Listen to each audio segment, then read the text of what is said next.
Janet Klees lives and works in the communities within Scarborough and Durham region, to the east of Toronto.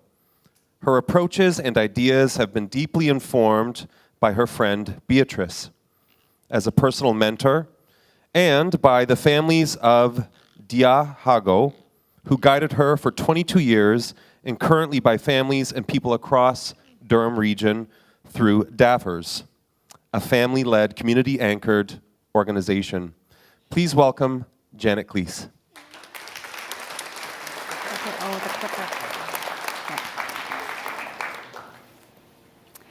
So my ideas and understanding of community, belonging, and relationship have been greatly deepened and stretched by my long-term relationship with my good friend Beatrice, who for 34 years has allowed me to take a glimpse at some of her life experiences, which are so very different from my own and have caused me to rethink and be challenged by the things that I take for granted. 34 years ago, I began working with a large service organization in Toronto as a newly minted apartment counselor. And I was to support Beatrice in her apartment home. And I was pretty thrilled because 5 years previously, she had come from living in a large institution north of the city to her apartment home in Toronto. So I was part of this exciting community living movement, and I thought that was pretty grand. On top of that, Beatrice had a long list, an impressive list of friends in her life, and I wasn't expecting that. And so she had friends that she could describe to me in quite some detail. And I thought that was pretty wonderful. It took me only a few weeks of working with Beatrice to understand that these were friends who were not actually present in her life, and that they never invited her out for coffee, never met her out and about in her community, never invited her to their home, and in fact, never even phoned her, even though she anticipated and waited for those actions and invitations almost every day. It took me only a few weeks after that to understand that these were all previous paid support workers in her life who obviously loved her engaging personality and really felt that they were her friend. They called themselves friends while they were in employment to her. And they intended to keep up a friendship that they didn't manage to keep up after the paycheck ended. And so from the very, very first days, Beatrice was a huge teacher for me. And in those first days, first weeks, what I understood was the wounds of broken promises made by well-meaning people, in this case, support workers. And right away, I vowed that I wouldn't call myself her friend while I was in paid employment to that service organization. And that when I did contemplate friendship or want to enter friendship at the end of my working time with that organization, I knew that I need to make that decision and that commitment very, very seriously, which I did, and we did embark in a friendship over many years, obviously. And the last thing that I learned very early on is that it took years for the definition of friendship from Beatrice and myself to approximate each other, because in fact, our understanding and experiences of friendship were so very different in the beginning. Beatrice has become Aunt Beatrice to our two children, now in their 20s. She is part of all of our annual family celebrations of many kind. She has traveled with us on holidays and us with her. And she's really been a part of keeping me mindful about community and about the parts of community that I just take for granted and she simply cannot. So one example of the ways that she has deepened and stretched my thinking is the story I want to tell you tonight. And this story took place quite some years ago. Our family was a homeschooling family, and we were in the habit of taking long, lazy vacations in the south of Holland with Harry's Tante Philo. We lived with her, an older aunt at that time in her early 70s. And we would spend these days with her as a family. And Beatrice had been on a previous trip, so Tante Philo knew Beatrice as well. And Tante Philo and I got along really well. She really loved the stories of community that I could tell her, the work that I was doing in Durham region among families and people. And we really shared those stories quite frequently. And she often said to me that she liked the stories in particular because she felt that sense of community was disappearing in Holland, that it just wasn't around the way it used to be, and she was very sad about that. So this particular story happened on a Sunday in May. It was early May, beautiful, beautiful sunshine. Harry and Philo and I had the absolute joy of being able to go off on an early bike ride without the kids for once. And here we are in the Dutch countryside. So here we are, often riding into the countryside on this beautiful morning. About 3 hours along the way, we finally came to a small village. And we really needed a break, a cup of that great Dutch coffee maybe, and to rest ourselves. And we looked around, and the only place that we could find open was this small bakery. So we went into the bakery and asked where we might get a cup of coffee in town, and we were told there was nothing open that Sunday morning, and we would have to ride our bikes to the next village over, about another half an hour away. Well, we were pretty disappointed. But we had no choice. We went outside, started to arrange our bikes again, and an older woman followed us out of the bakery. And she came towards us with some hesitation, then seemed to gather up her courage in some way and said, if you're just wanting a cup of coffee, you could come to my house. I just live around the corner. Well, I was delighted. Here was the last, little bits, a spark of community in Holland when my aunt had said this was diminishing. We were in the midst of seeing something very rare and wonderful that we could become a part of. So I turned to my aunt in great excitement, and to my surprise, she is leaping on her bicycle and saying to the woman, don't worry, we're just fine. Thank you, and just rode out of town.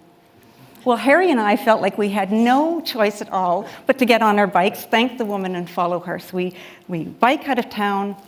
You can see from the slide, this is Holland, nice, long, flat roads. I knew we had at least another half an hour to ride along, so I caught up with Tante Philo, determined to have a bit of a conversation with her.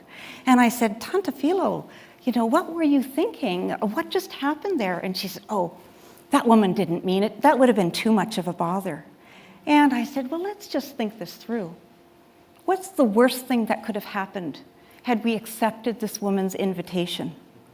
We would have dirtied a few coffee cups, flushed the toilet a couple of times, and taken an hour out of her quiet Sunday. It's probably the worst that would have happened.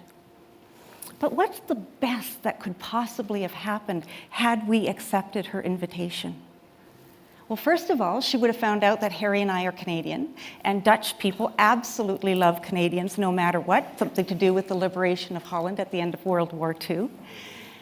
And she would have been delighted at that alone. And then she would have found out that Harry is a writer and a publisher, and he's just magic around older people and telling their life stories. She could have had her family history started on that day, that Sunday. And she would have had countless things in common with you, Tante Philo. That would have all been great. And in the end, she would have had a great story to tell. And it's really possible, if that had happened, if we had accepted her invitation and this wonderful hour had passed, that when we left, she would have leaned over her fence and talked to her neighbor and had a story to tell. She might have had a phone call from her son in the next city that evening saying, hey, Ma, what did you do on this long, lazy Sunday? Maybe her grandkids would have come over from the next village in the late afternoon. And for each of them, she would have had a great story to tell, and she would have been able to say, I was a little uncertain, I wasn't really sure, but I gathered up my courage and I invited these people over, and what an adventure that was, right? And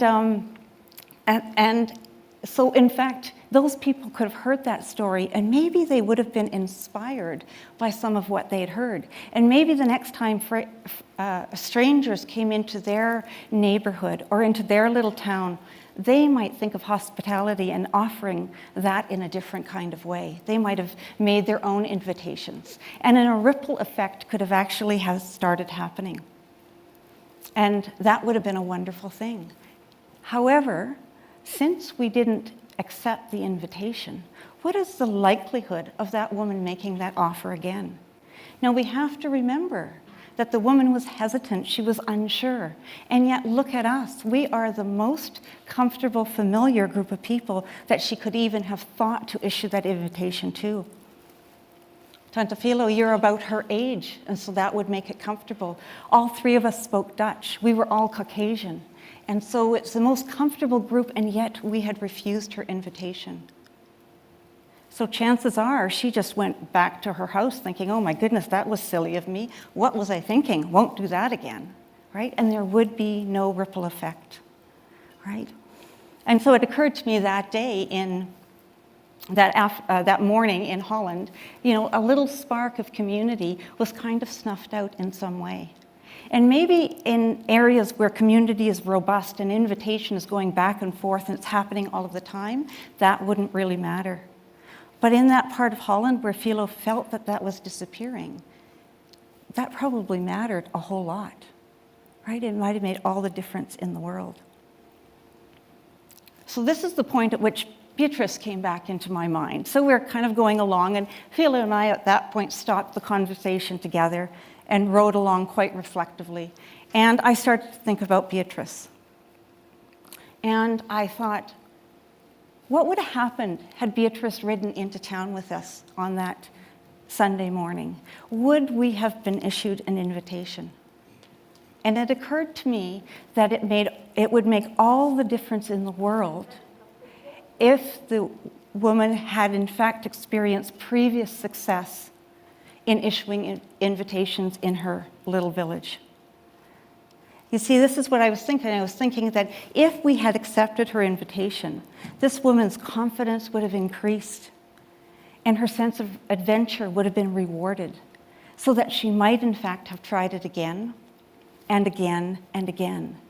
And maybe by about the 4th or 5th or 10th time that she was issuing invitations to people she felt comfortable with, she would come across a group of people who were outside of her comfort zone, people that she wasn't as familiar with.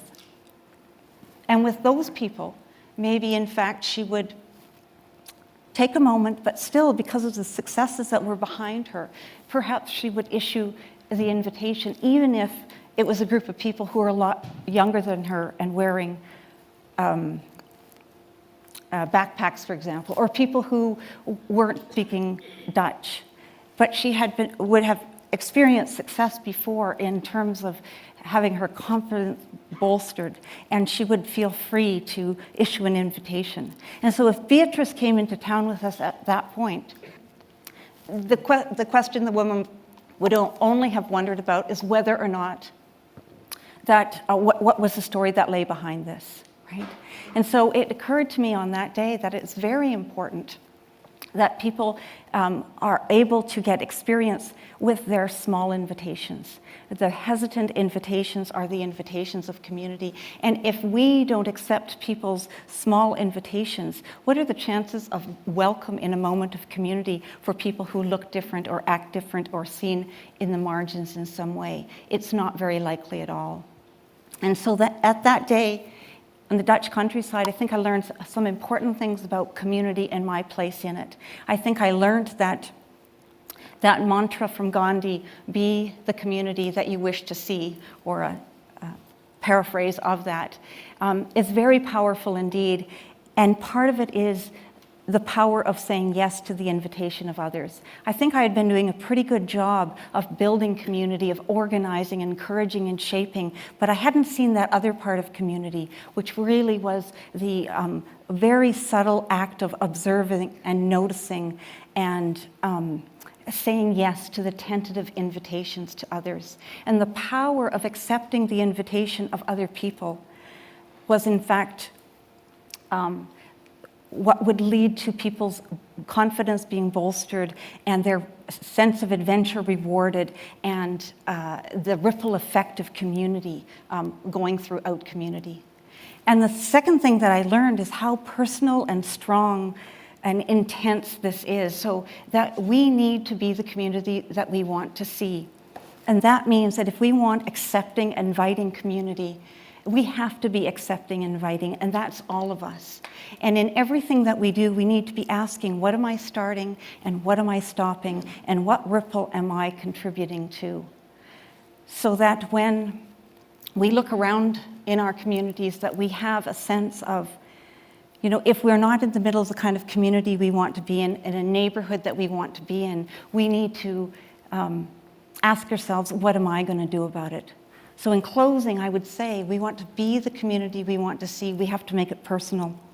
We have to be leaders and shapers and organizers in that community, but also listeners and acceptors of other people's invitations.